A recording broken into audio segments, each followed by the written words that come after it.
avez-vous accueilli la nouvelle sur la mort de la femme de Papa Matou? Oh, ça fait mal, perdre quelqu'un, la personne qui est proche de vous, ça fait toujours mal. C'était l'émotion, douleur et autre chose.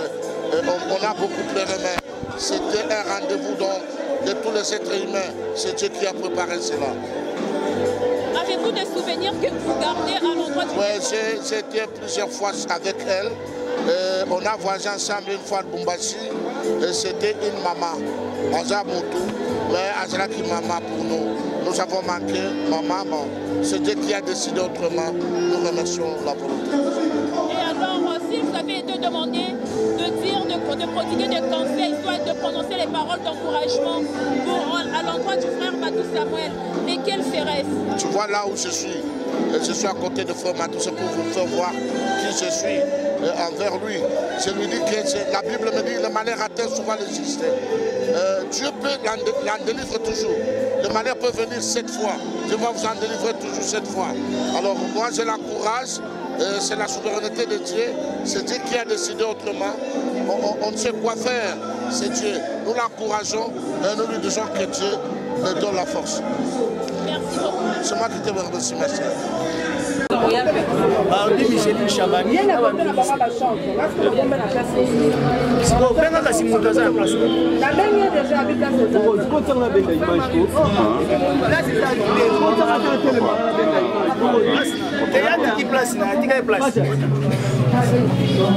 Maman, papa, que banane, zonga na pota.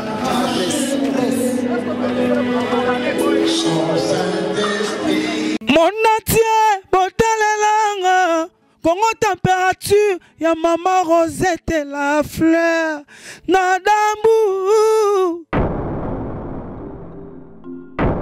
Après avoir défilé dans la cité Pola, mais cette fois Congo Température TV.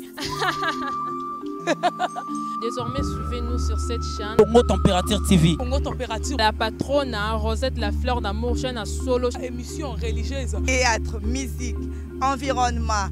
Émission sportive. Émission politique, donc nulle part ailleurs. www.congotempérature.com. Pour nous avoir information à temps réel. Congo Température. Et yena mo pepa sika. Ya tobina Congo Température. Et yena mo pepa sika. Très heureux de vous savoir nombreux connectés en ce net moment sur Congo Température Télévision, votre chaîne partenaire pour l'information et toutes les actualités. Voilà, nous sommes là aujourd'hui. D'abord, sec funérailles à la défunte épouse, il y a le frère Matou Samuel. Comprenez qu'il s'agit bel et bien de maman Kapinga Matou Samuel qui vient de nous quitter. Voilà, et tout ça, déjà le 1er novembre, jour, il y a un dernier obstacle au Bazou comme ça pour rendre un dernier hommage juste après l'enterrement. Mais grand merci déjà à l'équipe technique de Congo Température. Grand merci à Jadek Maraoui à la prise de vie. Grand merci à Christian Moukendi Tour, autrement dit Papa Kenzo. Un grand merci à l'assistance de Junior Mbouyi, mon frère, tous arrêtés presque heure partout. Voilà, Tokiti A sur terrain, tout l'accès commenter ce que le matin il y a maman Nabiso Kapinga Matou et Zoleka A tout ça bon on a non loin à Sanef, juste en face il y a Isipawana, mais des beaux remarqués Binomoko, on dirait accès vraiment impossible, accès vraiment interdit na batebele bozo mona ba cameraman belé en tout cas bazo bo ya penda ko pesa biso accès na to ko tapoto informer bino lolenge et lengo bani mais na makasi kaka ya équipe technique ya Congo Température nanga mo votre humble service de faire côté na bi ke to ko sala tout ko kota na kati poto pesa bino information parce que na Congo Température rien n'est impossible pour na ko informer bino nous brisons l'impossible. Voilà, restez toujours connectés to me camper ko kota pour l'exemple exclusivité moment sur les kanakati kuna.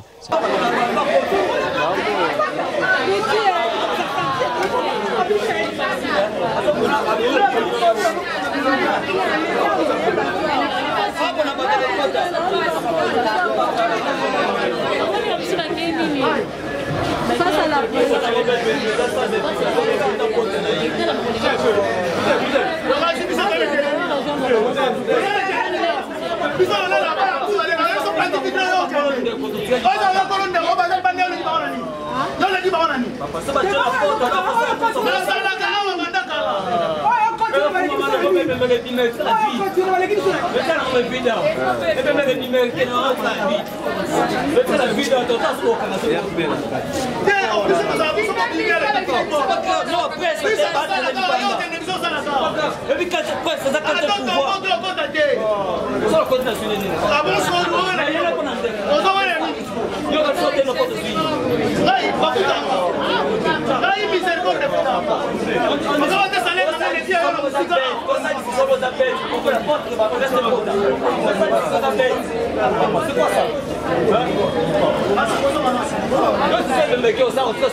Micheline mutumso akotate tellement kuna fenêtre betela ya mona Joyce ya kuna pesa zake oyoki Zebele bozata ba 1 million ba interdit biso ba kwa sisi on les appelait papa là tout le matin quand c'est bon Audi Micheline Chabani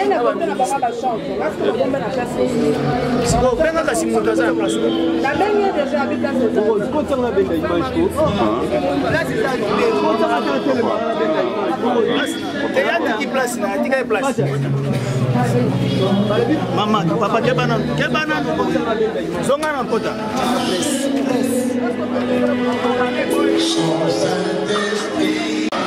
Banzrani bale asuka na boka nyakala na mukanda ya maraki ya toma la chi disent ceci et le liboye.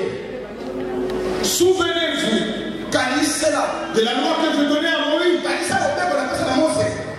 pour réconcilier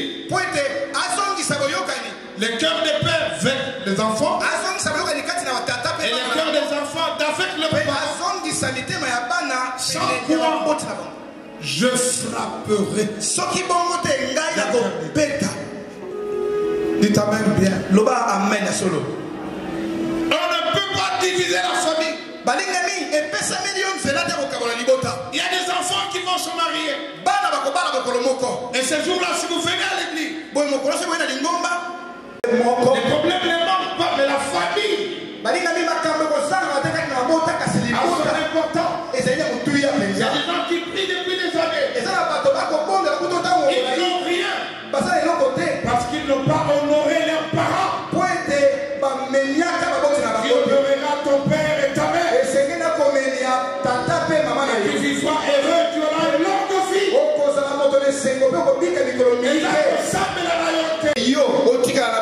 Et que la famille soit en vie. Que le Seigneur se souvienne de vous. Que le Seigneur bénisse la famille. Nous voulons prier maintenant pour la famille.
Tu es le consolateur par excellence. Personne sur la terre reste véritablement orphelin. Nous venons de prier pour la veuve. Et nous venons de prier pour les orphelins. Nous savons qu'ils sont à l'église. Tu ne les abandonneras point. Ils vont grandir, ils vont étudier. Ils vont se marier, ils vont travailler. Qu'il en soit ainsi. Aucune parole contraire à la tienne ne peut déstabiliser cette famille. Ni un enfant. Tu béniras les enfants de nos enfants. Tu soutiendras les enfants de tes serviteurs. Console-les et bénis-les.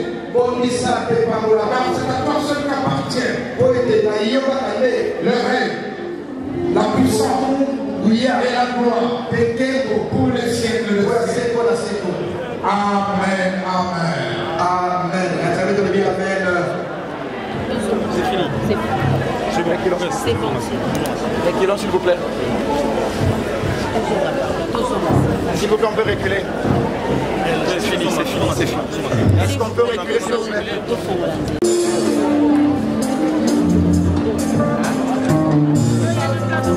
Nous invitons les deux familles. La famille Kapinga, la famille Matou de s'avancer.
la famille de Matou.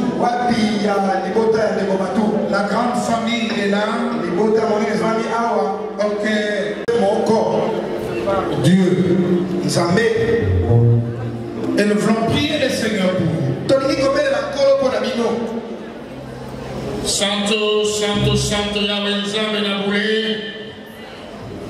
Yo moto sraki libota. C'est toi l'initiateur de la famille, au Père. Il t'a plu à toi de rappeler à tout près de toi ta servante. La famille est en larmes. Père, nous prions que tu les combles de ta paix. Protège-les. Aide-les, oh Dieu.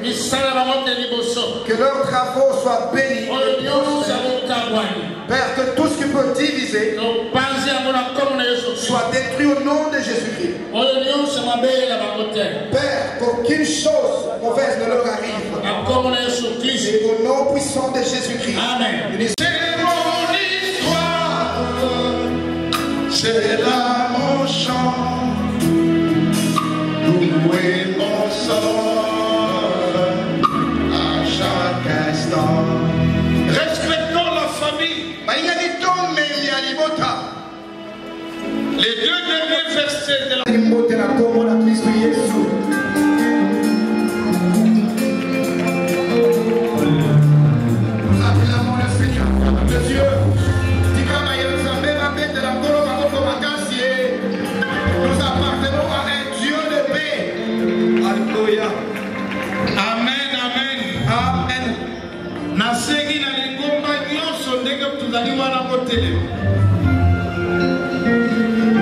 que le corps se lève.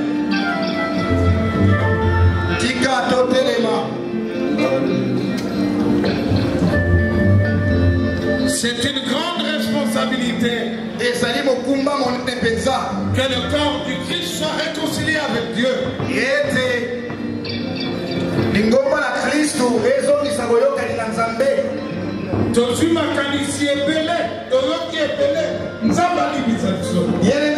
Nous avons beaucoup entendu et nos pensées étaient divergentes.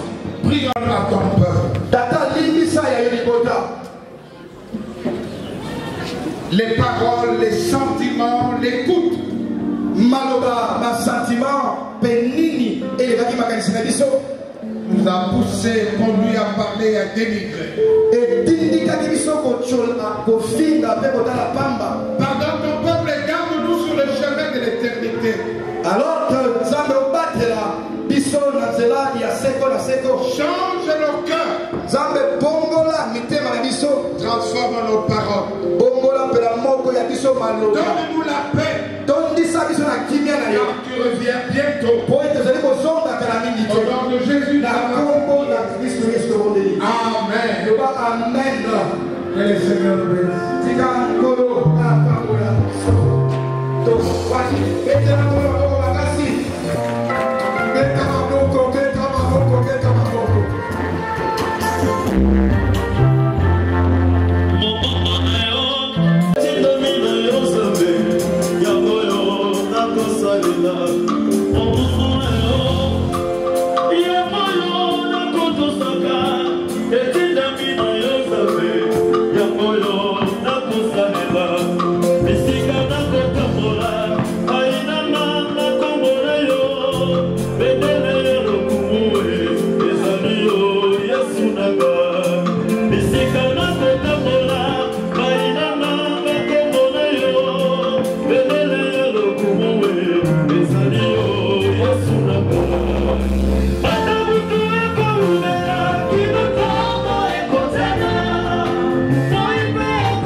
Nous voulons appeler le frère Patrice, il va venir pour chanter un cantique. Entre-temps, dire un mot venant de Lucien Chrétien. fait partie de la championne atlantique. Et après, dans ce sens, tu organises pas chef de fleur. Tant que tu as mon kéka, tu as encore ceux qui ont 5 officiels pas. Les restes là, tu as maman en place de base. Tu as gagné un volume, c'est pour le temps. Juste après nous, il y a une famille qui va aussi créer l'un de l'autre. Tu as gagné la 12 heures de libérer ça. Donc, de côté, c'est un manque pendant 5-7 minutes, elle vit mal au bar et puis, tu as dans les projets de fleurs. Et après ça, et ça, quand 10 minutes, tu as libéré ça. Ne pas plus. Alors. Donc, au Sénégal, du Saint-Christian, nous sommes en partie dans mon route et dans le monde. Et la profité au président Maxime qui est en MCC, devise le business dans mon corps, unité et respect. Par principe, le sous et avec les deux ans, la carte dans le groupe, la mission, MCC dans WhatsApp, nous tenons sur la carte de la Merci.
na mboka mopaya nyonso toyeba na mboka mopaya na mboka mopaya na mboka mopaya na mboka mopaya na mboka mopaya nyonso toyeba na mboka mopaya nayaki mobembo awakasene na mboka mopaya yotoka mosala awana se ekomama na buku ya lomoye na mboka mopaya yema okoleka lokola mama kapita leki na ye moto na moto ana mboka na ye toyaki mobembo awana se na moi otosala mosala ya nkolo atosangwa nasali mosala na ye biso mpe tokosala mosala mpe tobolaka na mboka mopaya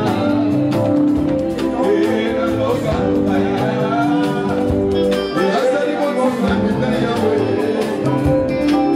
na mboka mopaya nazali motima mina yawe ya yawe na mboka mopaya ozali motina mina nkolo na mboka mopaya mama kaka azalaki motina mina yawe solo na mboka mopaya. Merci beaucoup. Papa Constant. Papa Constant, avancez s'il vous plaît.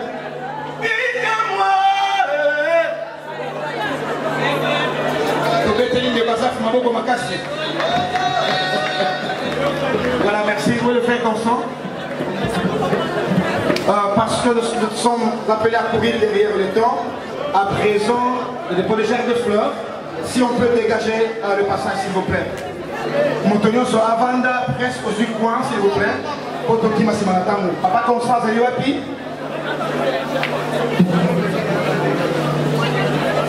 Pendant que Papa Constant a Zoleka,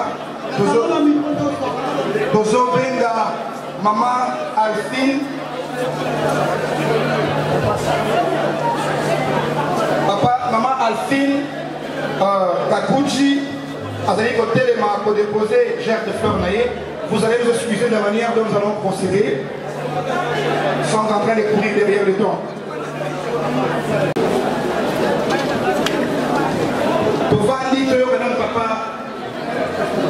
Papa Constant, le temps que la Tovan d'introduction de A pour la dépôt de germe de fleurs. Merci. S'il vous plaît, ne fût-ce que 1 minute 33 secondes pour ce que nous voudrions faire. Nous demandons au service de sécurité un peu rapidement. On court derrière le temps. Service de sécurité, essayez un peu de nous aider.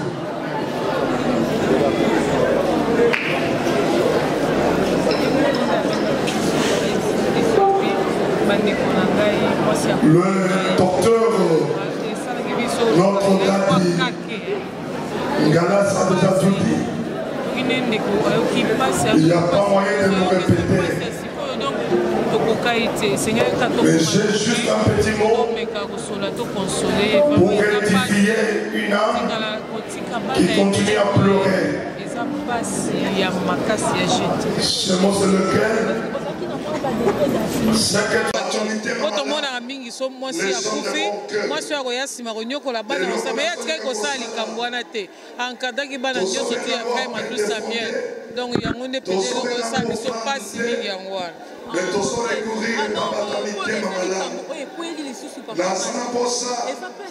alors conseil parole nini encourage frère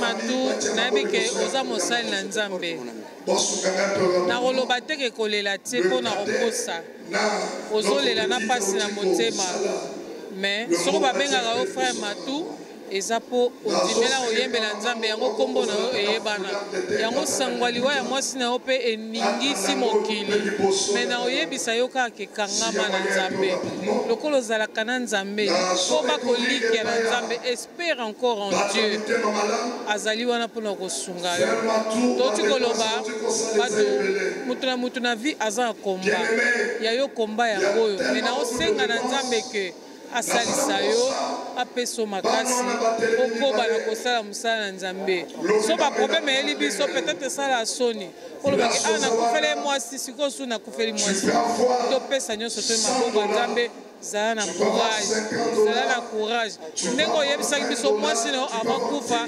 ayebisaki yo abi sois fort nga mpe nayebisi yo sois fort au nom de Jésus-Christ.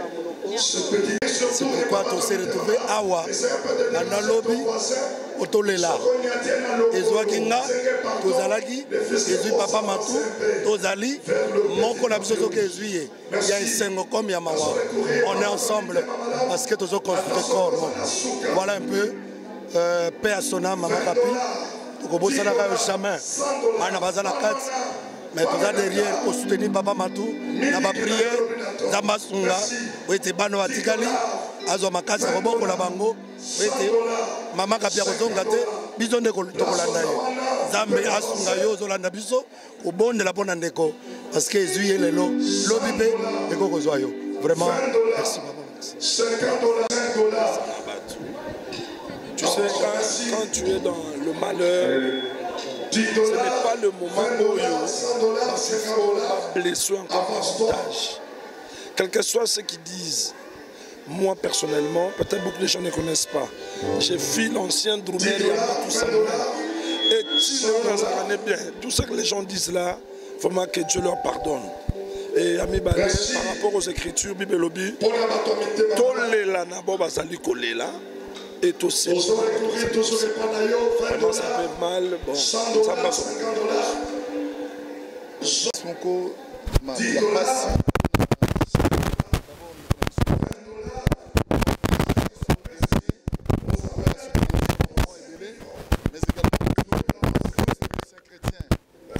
Ce que moi je peux demander aux gens, c'est que il faut soutenir les mots. Au lieu de ce qu'il y a une accusation, une spéculation, de soutenir des Matou, de soutenir les prières, à consoler et à consoler la grande famille et pour la consoler, vraiment te soutenir. Je voudrais vraiment que les chrétiens surtout, tous à la loin de la spéculation, tous soutenir les peuvent les makasi, mais du reste, ils n'ont pas mouraï, ils n'ont pas mouraï,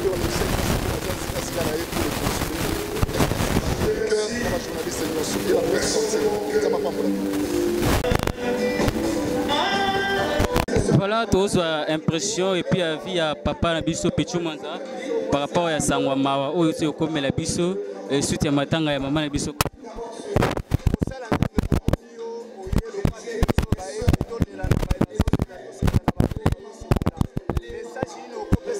Nzambe nyonso balanda biso na ngonga oyo partout dans le monde na kati ya émission oyo tobengi yoka mwana mboka na chaîne moko yoka Congo Plus message oyo okopesa bango bayela kolela na biso na kosika donc message ezaka koyebisa bato ke toyaki matanga toyoti koperdre mama Kapi eza chemin ya mutu nyonso tu mutu akodepase mutu akoevite yango aza te koloba okobakisa mayele koloba nini na yo mutu ozoloba na nga tolekaka wana ya chemin ya mutu to akolekaka wana oyo ekomi ese ekomi toakolela mama na biso bao bazolanda biso partout nayebi ke balandi baza na kati ya kolela na biso ensemble message ezaka ke eza chemin oyo mutu nyonso akolekaka wana mutu akokima nzela wana aza te donc c'est ça.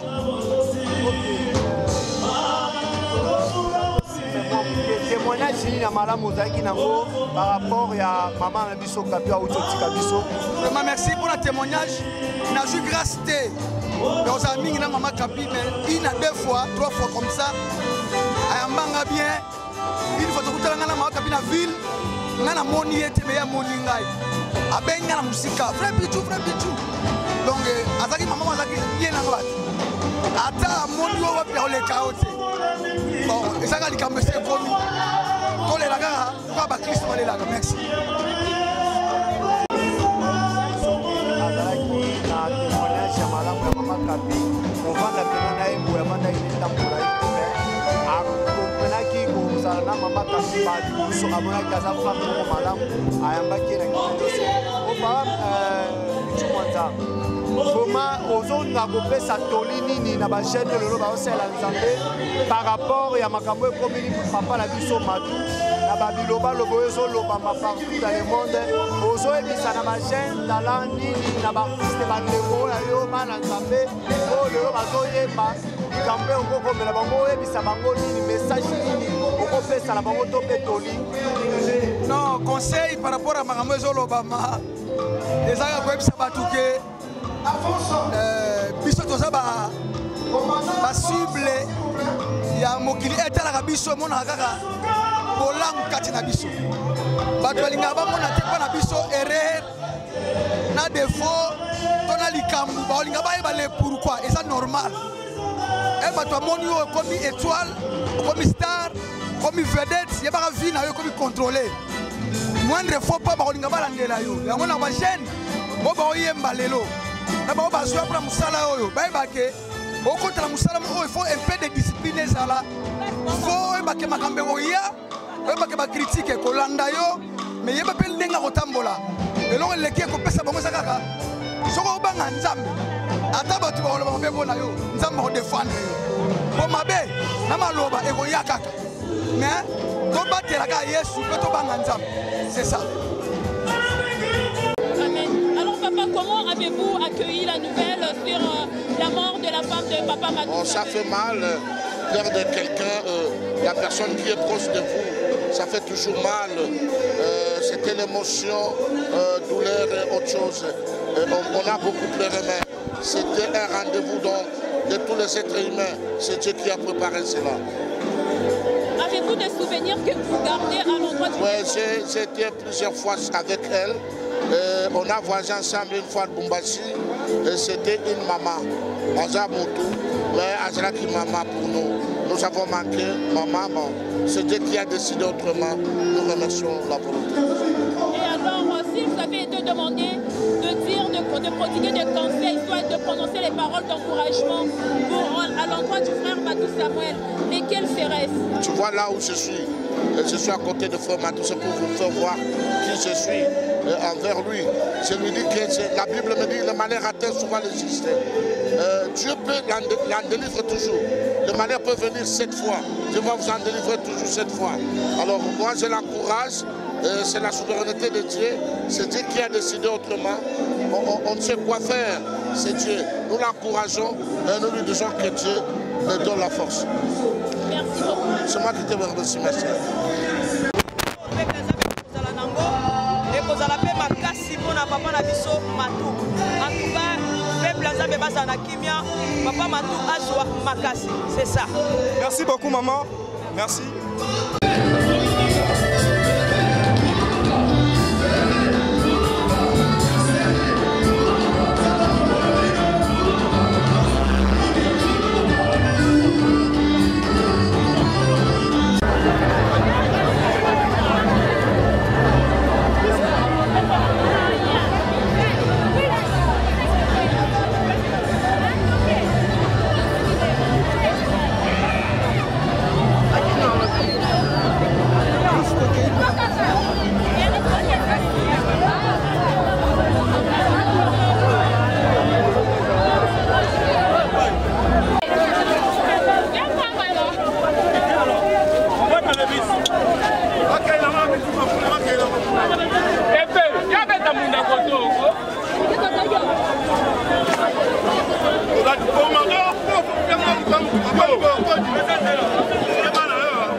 Hein? Oui.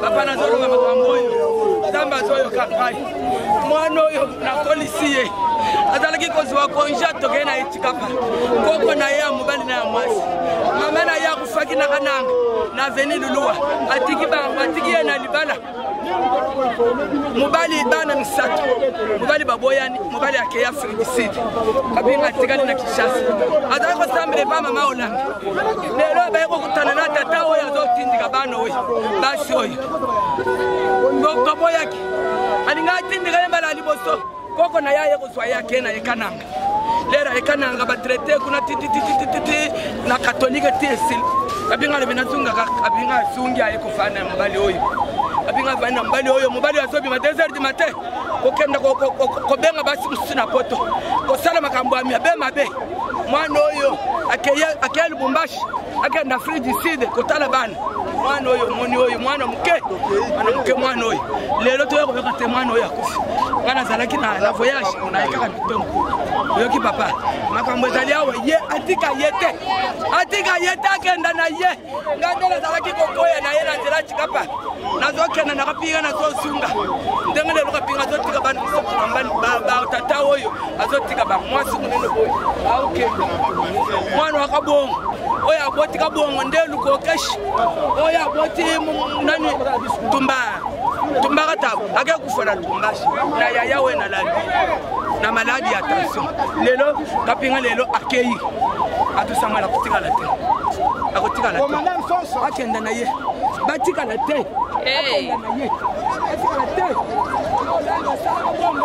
asi papa na biso atie na binzamizana azopasi biso mbongo te papa na biso akofukaka ngai yo na lobaka